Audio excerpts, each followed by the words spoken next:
Cătălina, bună seara Bună seara! și bun venit tuturor!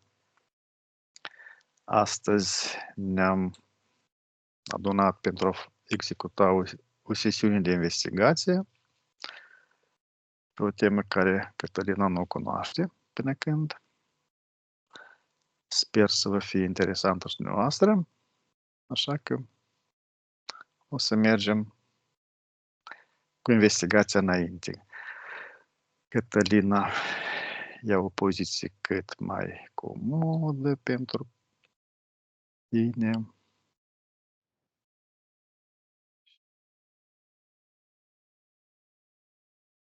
Număr de la 1 la 3, iar la 3 te conectezi cu informația cum se reflectă asupra psihicului feminin mitul despre Metuza Gorgona. 1, 2, 3.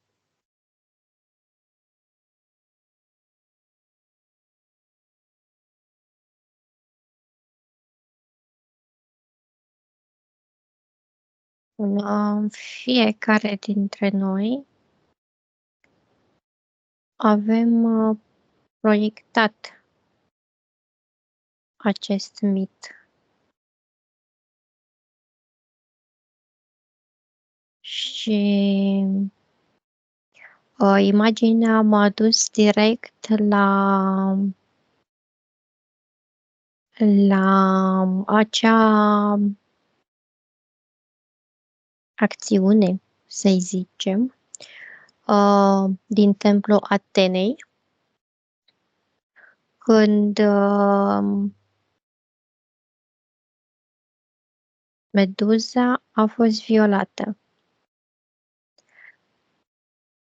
Dar aici mă duce suprapunerea imaginea se suprapune, deci templul Atenei mi se suprapune cu biserica, ca instituție, îmi vine să zic, adică nu este o biserică anume, adică Analogie, da? Da, adică este ca și cum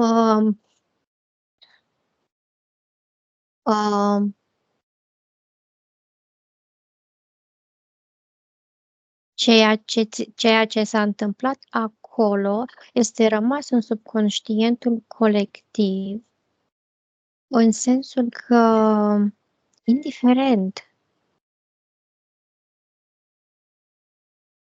ceea ce ești tu ca femeie, da? În momentul în care ești într-o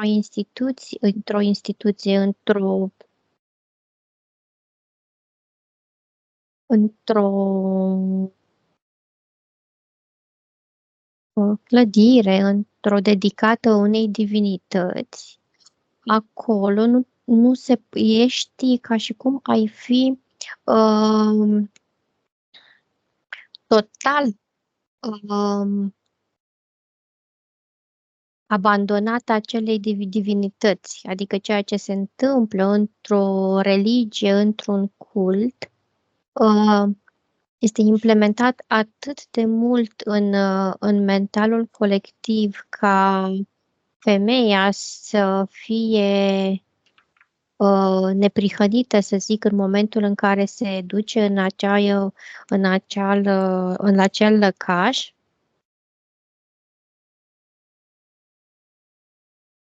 încât nimic din exterior nu-i se poate întâmpla, ceva de genul ăsta. Dar aici analogia nu este neapărat ceea ce văd eu ca fizic, persoană și persoană abuzatoare și victimă. De fapt, este situația aceasta de victimă și abuzator, victimă femeie și abuzator masculin.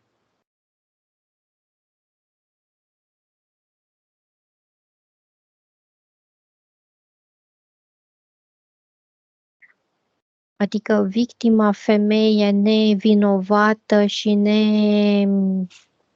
neatrăgând într-un fel ceea ce îi se întâmplă, abuzatorul pe nedrept. Dar mie vine aceeași informație că atunci situația nu a fost exact așa. Adică a fost un fel de capcană, atrăgându-l în situație și întâmplându-se apoi toate consecințele care s-au întâmplat. Se poate de spus că au fost două faze, da? Prima fază ca abuzul față de ea și a doua Pedeapsa. abuzul în așa instituție, în așa local, să-i spunem, sfânt, și pedeapsa poate a treia, nu?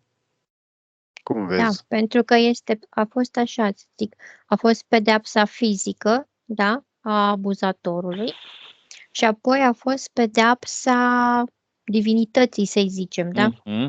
Adică ea a fost prinsă cumva între o pedeapsă fizică și o pedeapsă spirituală, să zicem. Spirituală, da. Spirituală. Da, și de aici pornește și o programare legată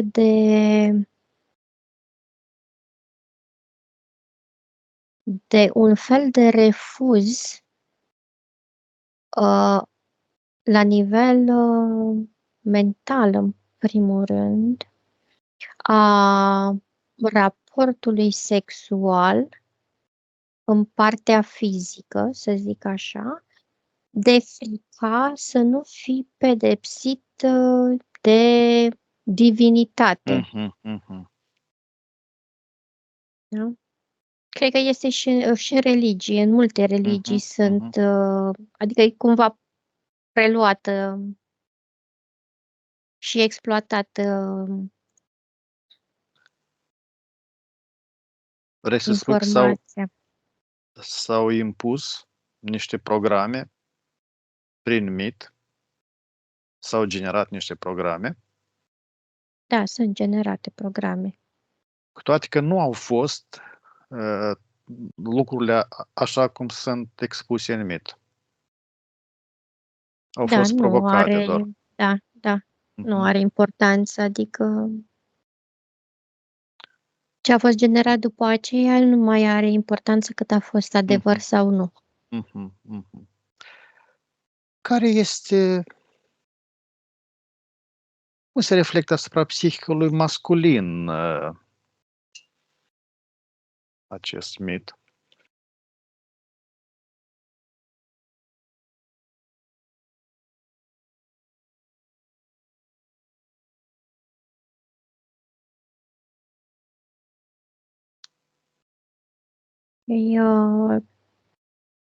Este un fel de frică, dar e o combinație de emoții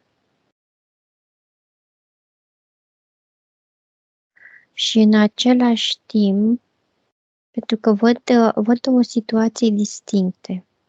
Văd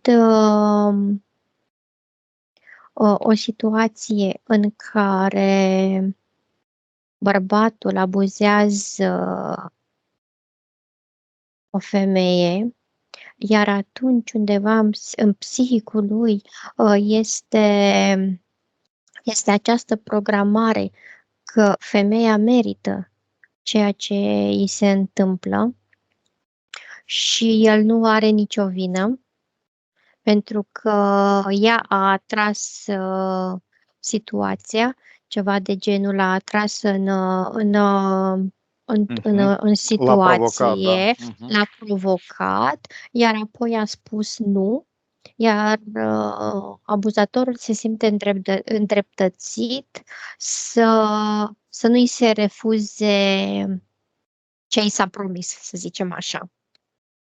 Deci asta văd într-o situație, iar în partea cealaltă mai văd un raport între un bărbat și o femeie care ajung la actul în sine de comun acord și văd situația în care femeia este virgină, iar bărbatul are cumva programul acesta de frică că va fi pedepsit de aici îmi vine reprezentarea tatălui. Deci cineva care este mai mare decât femeia, deci putem asocia și tatăl cumva cu divinitatea, că va fi pedepsit tocmai pentru acest fapt că are acest raport. Deci interesant că îl văd mai mult la bărbat decât la femeie. Impactul, da? Da.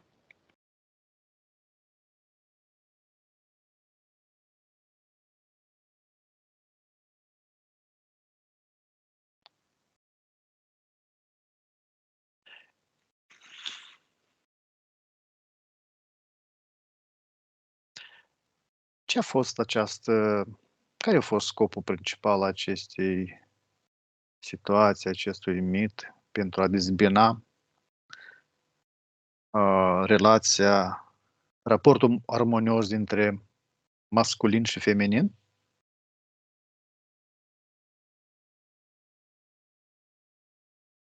Deci nu simt că la inițial a fost acesta, dar dezbinarea asta a fost o consecință. Doar consecință? Nu a fost premeditat de Da, cineva? nu simt că a fost premeditat. Dar a fost după aceea exploatat. De cine?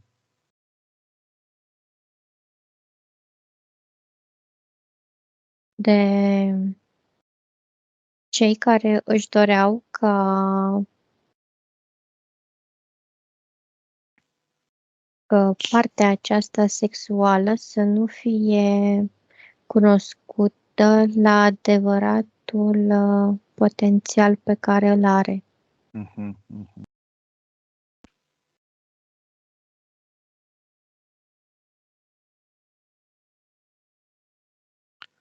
Această subpersonalitate, Meduza Gorgona, trăiește și acum în multe femei? Da. De fapt, noi suntem un cumul atâta vreme cât suntem conectați la o conștiință colectivă și nu suntem conștienți de noi,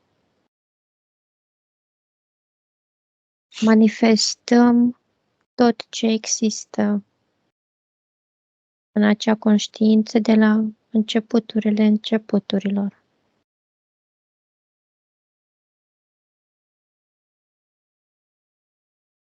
Această contaminare are loc doar prin conștiința colectivă? Conștiință colectivă și pe linie transgenerațională.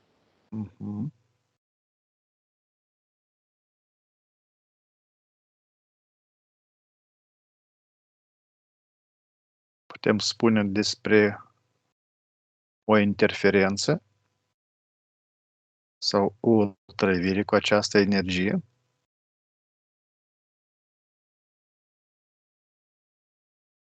Cum vezi situația? Deci eu văd interferența că se manifestă, adică ajunge să se manifeste doar prin atragerea din câmp pe baza fricilor, traumelor pe care le avem, a necunoașterii de noi. Aceste emoții, aceste programe persistă în fiecare din noi? Da.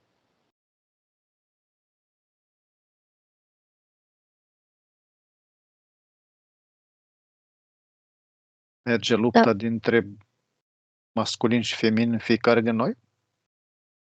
Da, pentru că este scindarea la nivel de informație încă de când copilul se naște, poate și mai dinainte. În momentul în care vrei să afli sexul bebelușului, tu deja ca părinte proiectezi pe el informații despre cum se va manifesta ca persoană de gen feminin sau de gen masculin. Putem spune că aceste programe noi le introducem ca părinte fiecărui copil, Da, într-un fel sau altul. inconștient, deci nu suntem conștienți. Și dacă spunem că fiecare din noi are încarnări și masculine și feminine, această luptă, acest conflict intern, el este cu schimbarea vectorului? Da, poate avea manifestări destul de violente, să zic așa, dacă în foarte multe reîncarnări au fost de alt gen, iar acum sunt de genul opus, se păstrează pregnant calități ale genului anterior. Adică se vede că ca și cum ar fi o femeie cu trăsături foarte masculine și cu atitudine și calități masculine și invers. Bărbați foarte feminini și cu calități feminine. Dar este până la un punct când îți dai seama cumva că trebuie să ajungi să faci un fel de echilibru prin acceptarea tuturor, pentru că suntem un tot. Simt bărbații agresivitatea feminină la Doamne și se stăruie să le ocolească? Da, Adică vreau să spun că depinde. Depinde de bărbat, pentru că dacă ei sunt în energie masculină și simt într-o femeie toată energie masculină, normal, el se depărtează, pentru că sunt ca doi magneți de același pol, da? Dar asta e tipajul meduzii Gorgona în femeie? Da, dar nu numai a ei.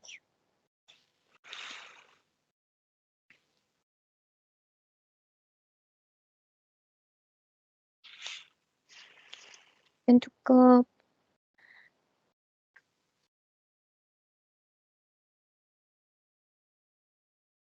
atâta vreme cât suntem în existența asta pe pământ, sub aceste două forme de energii și corpuri, tot timpul vom încerca să facem reîntregirea asta, în primul rând, de la nivel de exterior, adică femeie și bărbat să se formeze un întreg.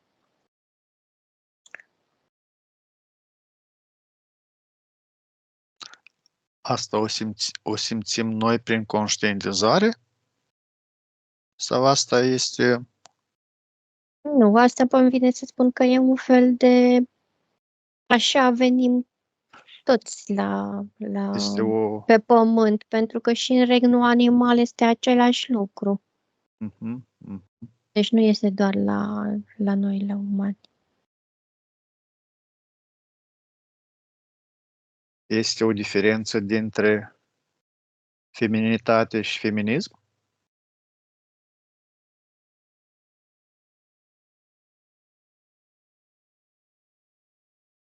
Feminitatea este esența tuturor calităților care fac o persoană să întrupeze cuvântul ăsta femeie. Feminismul văd ca pe o luptă, ca pe un curent, ca pe o strategie de a-și lua puterea înapoi de la bărbați, pentru că în spatele acestui curent, adică la baza acestui curent, văd foarte multă nedreptate și umilință care s-a întâmplat de-a lungul timpului. Iar acum, într-un mod mascat, îmi vine să spun, se încearcă plătirea acestei polițe cam în același fel. Mhm, mhm. Dar nu este cum era, să zicem, din antichitate, din Evul Mediu, din toate celelalte epoci în care masculinul efectiv și-a folosit forța asupra femininului, ci îmi vine să spun, prin manipulare. Printr-o manipulare a energiei feminine pentru a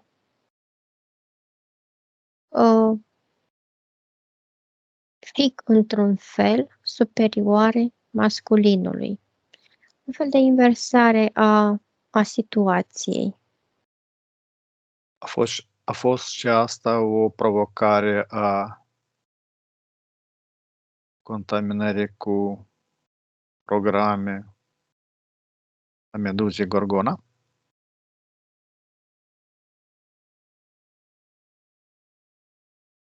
Da, poate fi și de fapt, este în mod cert, pentru că simt suferința meduzei când a fost pedepsită, în felul în care a fost și nedreptatea pe care a simțit-o și niște sentimente îngrozitoare care s-au răsfrânt asupra atacatorului.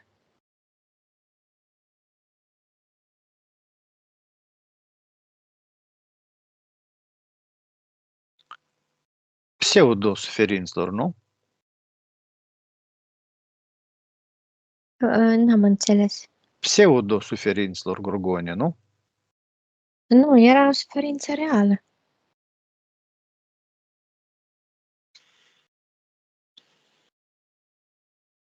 Nedreptatea pe care a simțit-o a fost... Deci tot timpul simt nedreptate. Nedreptatea a fost cea care a făcut să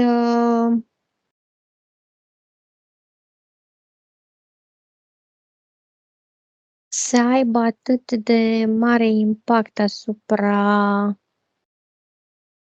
propagării acestui mit.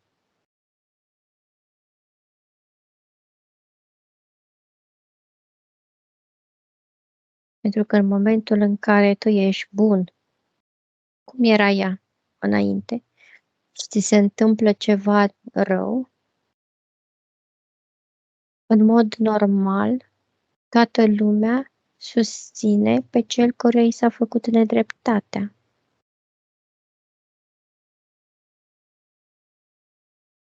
Și își îndreaptă sentimentele negative asupra celui care a făcut nedreptatea.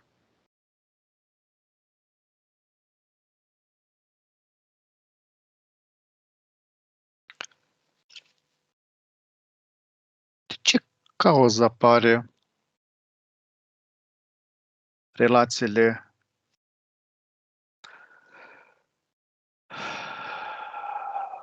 adică abaterile de la relațiile naturale dintre masculin și feminin, adică apar relațiile dintre femeie și femeie și relațiile dintre bărbat și bărbat, lesbieni, gay. Ce este în spatele acestui proces?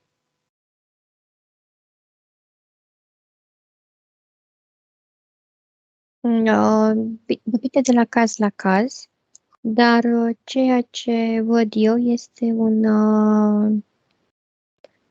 o preprogramare în momentul în care se alege experimentarea pe pământ. Pentru că văd acum situații în care femeia a fost neînțeleasă de partener, deci de partea masculină, iar acum vin în același fel de trup, adică femeie cu femeie, pentru a experimenta ceea ce nu a înțeles ca parte masculină. Ideea este că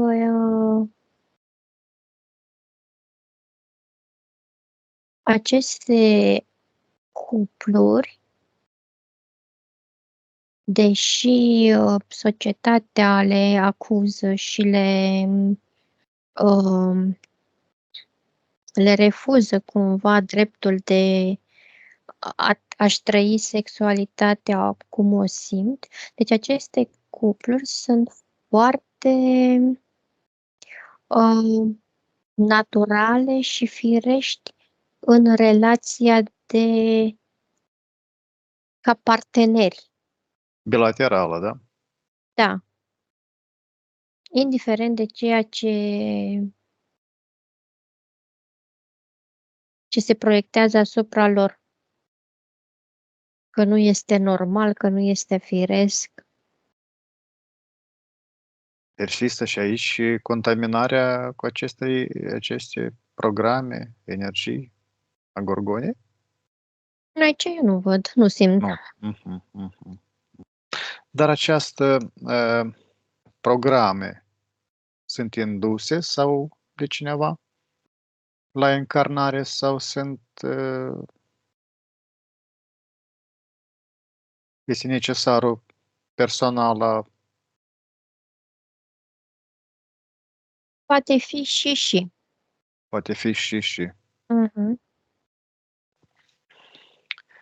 Care este motivul că mai mult de 70% din toate căsnicile care au loc astăzi au eșec?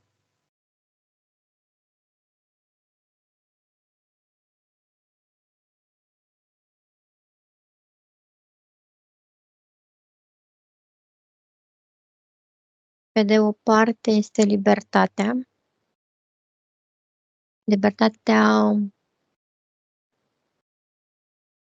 pe care poate să o aibă fiecare partener dintr-un cuplu, acum în epoca noastră, pentru că acum câteva sute de ani ar fi fost dificil, aproape imposibil ca o mamă, să zic, să-și crească copiii prin propriile Mhm. puteri.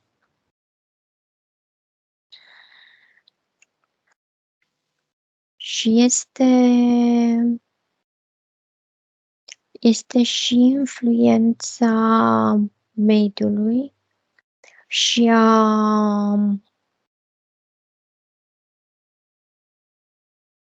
ce îmi vine să-ți spun acum o chestie care deci nu știu, m-am gândit vreodată, că este un fel de program, pot să-i zic, de despărțire, adică de a sprijini cumva desfacerea relațiilor. Tocmai din motiv de a consuma mai mult. Pentru că o familie trăiește împreună într-o casă, da? Deci ei plătesc aceleași, cum se cheamă, utilități, să zic, da? O Întreținere. chirie, întreținere și nu știu și ce mai este acolo, da? Dar în momentul în care se desparte o familie, deja se plătesc două chirii, două rânduri de utilități. Mhm, mhm. Deci este ca și cum s-ar dori această despărțire, tocmai pentru uh, a se consuma mai mult și a se munci mai mult. Clar că se muncește mai mult pentru a-ți asigura tot ceea ce este necesar de sine stătător. Ca un fel de program de a înrobi mai tare oamenii, de a munci mai mult, de a nu avea timp de ei. Deci îi văd doar ca și cum ar fi niște roboți să asigure ceea ce este necesar pentru a supraviețui. Dar nu suntem conștienți de asta. Există și aici cauza energiilor gorgone? Nu. Nu.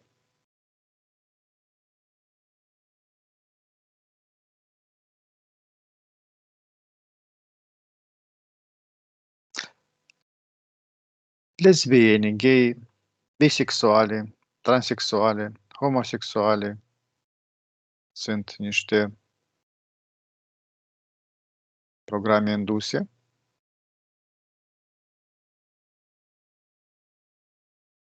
De aceeași energie a gorgonei. Mă refer doar la programele Meduzii Gorgona. Deci eu nu simt lucrul ăsta.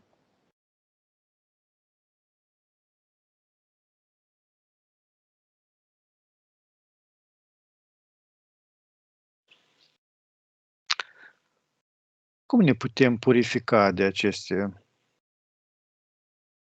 această contaminare?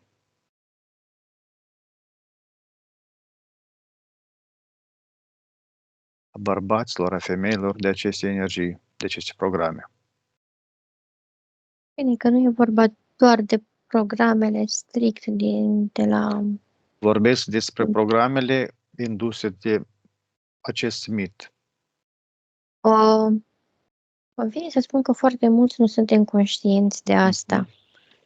Adică, poate nici eu n-am fost conștientă de asta. Dar doar așa, prin conștientizare, prin observare a modului în care reacționăm, a modului în care ne raportăm la anumite situații și de a accepta ceea ce am fost până la momentul acelei conștientizări și de a lucra pentru a le îndepărta prin orice metodă ni se pare care ni se potrivește nouă, la fiecare în parte.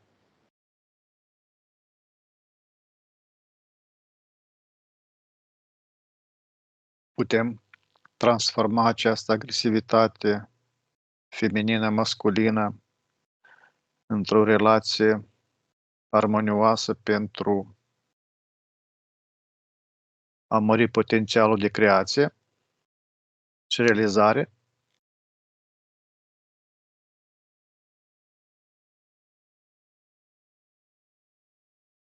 Este un proces care implică atât cunoașterea de sine a fiecărui individ în parte. Și nu văd că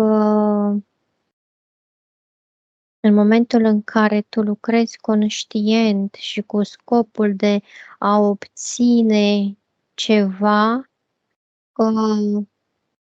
are mai mult rezultat, adică totul este un fel de exploatare a energiei și de manipulare a ei. Văd că adevăratul potențial a uniunii dintre un bărbat și o femeie este atunci când ei sunt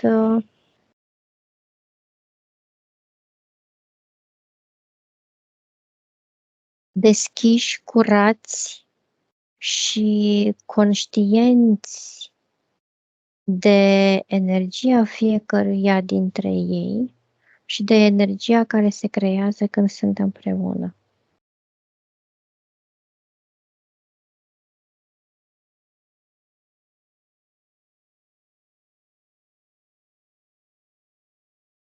Cum ne putem educa copiii pentru a manifesta această uniune Îmi vine la să ei? zic că educându-ne pe noi prima dată. Da, educându-ne pe noi prima dată și mai apoi îmi vine iar legătura asta dintre religie și partea de sexualitate când ți se spune că este păcat și este foarte adânc implementată în subconștient faptul că un raport între o femeie și un bărbat, indiferent când se întâmplă, este un păcat. Este ceva murdar, da? Este ceva Da, ieșit din comun. da.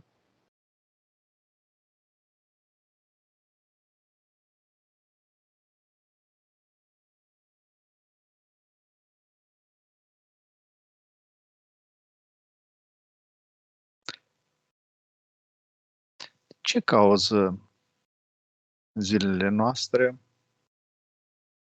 le se însuflă copiilor de sistem că își pot alege singuri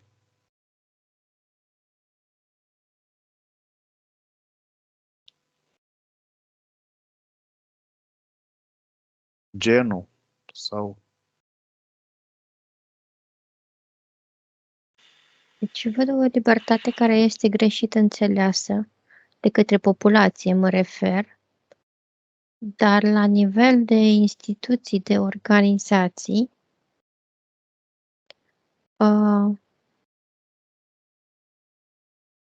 este o modalitate de testare. Știi, ca și cum ar face teste de laborator, dar nu sunt în laborator, sunt în viața reală. Adică toate persoanele care ajung să fac modificări pe partea aceasta de schimbare de sex sunt urmărite și monitorizate, chiar dacă nu în mod direct, adică nu se știe, pentru a vedea cum se schimbă, nu neapărat în relația de zi cu zi, în interacțiunile de zi cu zi, ci ca modalitate energetică, de schimbare a energeticii în corpul respectiv. Pentru că schimbările astea, ele se produc, să zic, la nivel fizic, prin anumite operații și prin schimbări hormonale, dar la nivel energetic, persoana respectivă rămâne ca structură ce a fost la bază. partea subliminală nu-și schimbă Nu, genul, nu? nu. Și atunci este o contradicție, într-un fel, între ceea ce este ea ca esență și ar trebui să se manifeste și ceea ce se manifestă de fapt. La ce duce acest impact?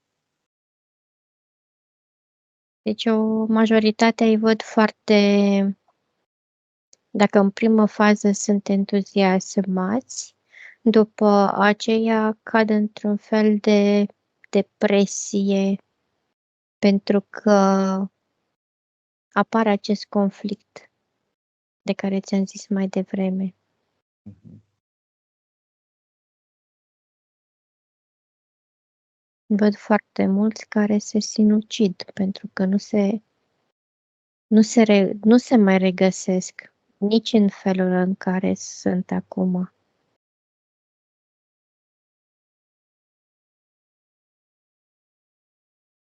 Deci îmi vine informația că se manipulează cumva și se încurajează tocmai pentru a experimenta ce se întâmplă pe partea energetică, psihică, emoțională, cu un corp care se transformă dintr-un sex în celălalt.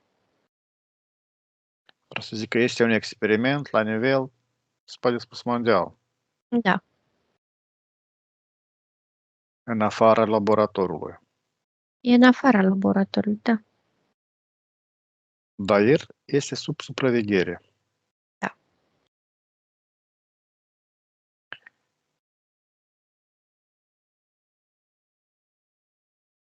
Ideile de gender ce are la bază.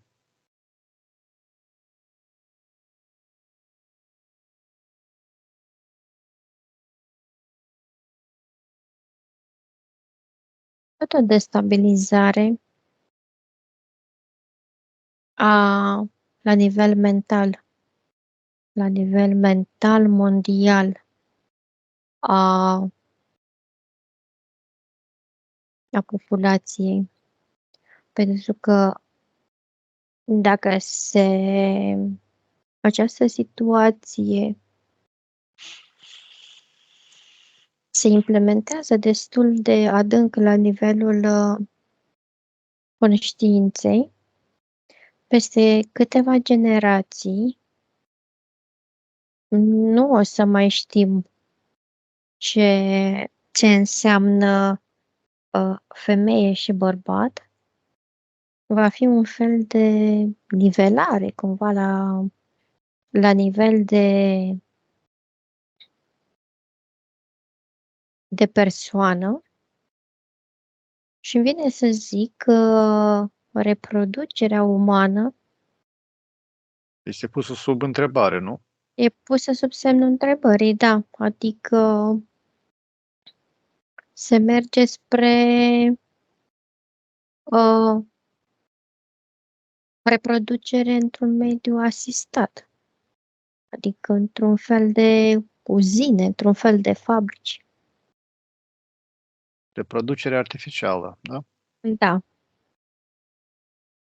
Tocmai și văd că, cred că, interesant că e un fel de purificare genetică, pentru că în momentul în care s-ar ajunge la reproducerea aceasta în, în laboratoare, atunci se face și o selecție genetică a calităților cu care va fi acea persoană se va naște. Se alege Adică calitățile, se face, adică da. se va obține ceea ce se va vrea să se obțină.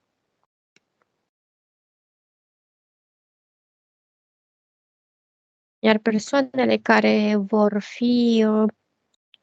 vor exista atunci, să zicem, ca femeie și bărbat, vor fi doar la nivel de donator Informație ADN. de ADN, da. Este și asta un ecou, iarăși fac referință la aceste programe, la aceste energii a meduzei Gorgona.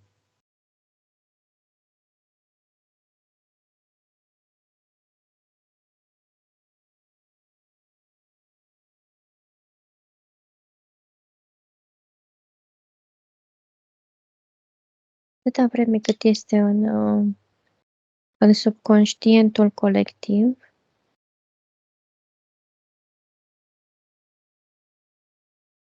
chiar dacă există doar o persoană la care se manifestă, tot există.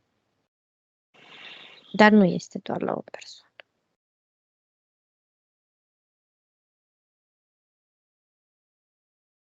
Care este procentajul? 70-80%.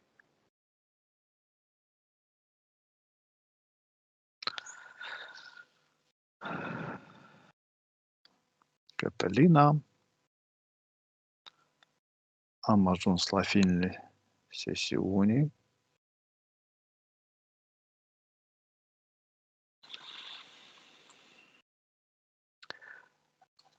Rupem toate legăturile, conexiunile de la toate energiile și entitățile cu care am contactat, ne curățim de toate rezidurile energetice străine din această serie, ne ștergem toate urmele și amprentele energetice de peste tot, ne ridicăm nivelul energetic și vibrație până la maxima posibilă și la 3 te întorci aici și acum de unde se aude glasul meu, 1. Partea subliminală revine la corpul fizic, adăugând energie, forță, potențial, te simți liberă, împlinită, energică și fericită. 2. Corpul fizic e mai tânăr, mai sănătos, mai dinamic. 3. Ești aici și acum.